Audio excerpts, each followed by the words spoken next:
Hello, good morning, good evening, good afternoon sa ating lahat. Welcome back again to my channel mga people. Ang ating mga agimat at malapit na ang Holy Week. Kaya tayo ay nagre-ready ng mga gamit na pwede nating basbasan ngayong Holy Friday at Holy Thursday at pagkabuhay. So mga people, mas mainam na mayroon tayong mga gamit na bago ngayon para pagdating ng Friday, Holy Friday, pwedeng ikaw na mismo ang magbasbas ng gamit mo mga people. Ito po ay alitagtag na kahoy, no? Ang matibay, 3 piko. Hindi natin kasi kayang gumawa ng crucifix na alitagtag mga people kasi wala tayong matinding mga gamit. Ito po ang alitagtag na 3 piko. Mas matibay. At pag tumagal ng tumagal ito people, ito ay nangingitim. Tingnan mo, umiitim na, no? Nangingitim na sila. Kaya ito, hindi ko pinalagyan ng langis. Hindi ko pinalagyan ng pakintab.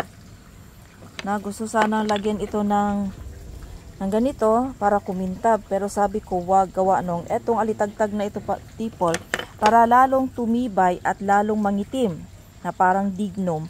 Lagi mo tong ilulublob sa langis, no? Tuwing Martes at Biyernes para tumagal ng tumagal iitim po ang alitagtag.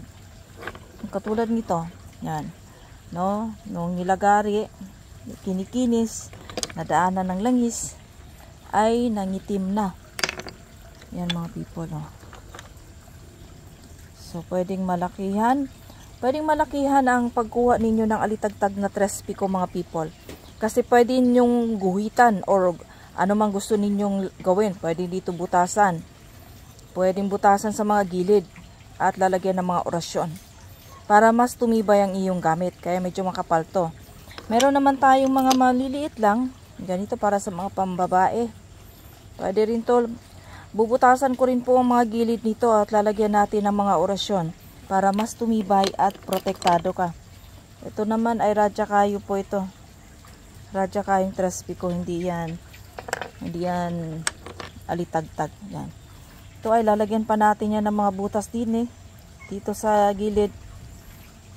Para kung gusto mo naman na wala orasyon, ikaw na maglagay.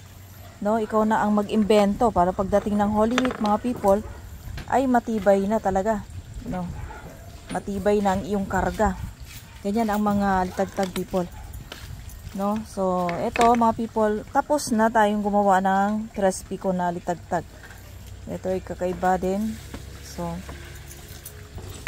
ito ay kakaiba. Ito po ay lalagyan pa natin ng butas sa mga gilid. No? Bubutasan pa natin yan para lalagyan ko ng mga orasyon ng taguliwas, protection, general round protection, pangkalahatan. No? Ang ilalagay natin dito, 3 piko na alitagtag. So, sa susunod na vlogs ko ay may mga laman na siya. So, people, maraming salamat. As usual, kung gusto ninyong magpalimos ng mga gamit, i-PM nyo sa Facebook account, Merly Gonza Pontejos. Merly Gonza Pontejos, maraming salamat mga people at God bless you. God bless po sa ating lahat. Happy Thursday. Magandang oras.